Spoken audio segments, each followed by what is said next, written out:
आज आहे रविवार आणि आज आपण कालपासून जो आषाढी एकादशीचा उपवास केलेला तो आज सोडणार आहोत. तर आज आमच्याकडे जेवणामध्ये काय काय बनवले आपण ते बघूयात. ही मिक्स भाजी बनवलेली, फ्लॉवर, वाटाणा, बटाटा, गाजर आणि त्यामध्ये शेवग्याच्या शेंगा घातलेल्या. त्यासोबत बनवलेलं आहे बिरडं, वालाचं बिरडं बनवलं आहे. मला या भाजीसोबत हे वालाचं बिरडंच खूप आवडतं.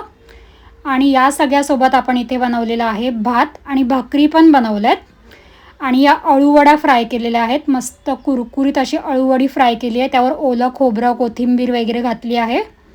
त्यानंतर हे आहे लोणचं, हे लोणचं रेडीमेडच आणलेलं आहे. आणि आज आपण गोडामध्ये काय बनवलं आहे ते बघूयात.